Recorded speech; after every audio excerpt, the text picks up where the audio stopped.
अस्सलामुअलैकुम वरहमतुल्लाहि वबरकातुहू। नाज़रीन मोहतरम, मैं हाफिज ज़मान रिज़वी आपकी खिदमत में एक नए वीडियो के साथ हाजिर हूँ। जिस तरह कि आप तमाम हज़रात जानते हैं कि मैंने अपनी पहली वीडियो में आपको बताया था कि आज जो है अल्लामा साद हुसैन रिज़वी साहब के केस की समाअत है, लेकिन असल में अल्लामा साद हुसैन रिज़वी साहब के केस की समाअत नहीं थी। असल में जो था वो जज को इस बात पर मुतमईन करना था कि आपका सिंगल बेंच जो है वो अल्लामा साद हुसैन रिज़वी साहब के केस की समाअत कर सकता है। जज ने कहा था कि हमारा सिंगल बेंच जो है वो अल्लामा साद हुसैन रिज़वी साहब के केस की समाअत नहीं कर सकता, तो वकला ने दलाइल दिए और आज भी इसी तरह हुआ।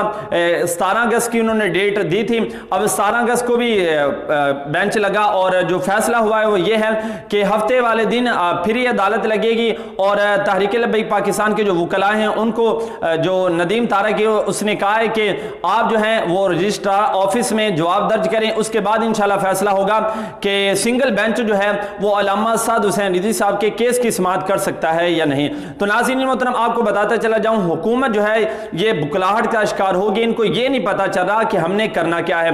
अब ये खौफ ज़दा हो गए, इनके दिलों में रब ताला की तरफ से खौफ पैदा हो गया है कि इनका अब जो अमीर है जेल के अंदर है और मिलियन के हिसाब से जो है वो इनका ट्रेंड चल रहा है। मिलियन के हिसाब से इनकी 14 अगस्त की रैली निकल रही है। अगर इनका कायद बाहर आ गया तो फिर हमारा क्या होगा, हम तो देखते ही रह जाएंगे। तो नाज़रीन मोहतरम, इस खौफ की वजह से ही वो अल्लामा साद हुसैन रिज़वी साहब को रिहा नहीं कर रहे कि पता नहीं हमारे साथ हो गया क्या, लेकिन एक ना एक दिन तो रिहा करना ही पड़ेगा और फिर ये देखेंगे कि हमारे साथ हो क्या रहा है। नाज़रीन मोहतरम, मिलते हैं एक नए वीडियो के साथ, तब तक के लिए अल्लाह हाफिज।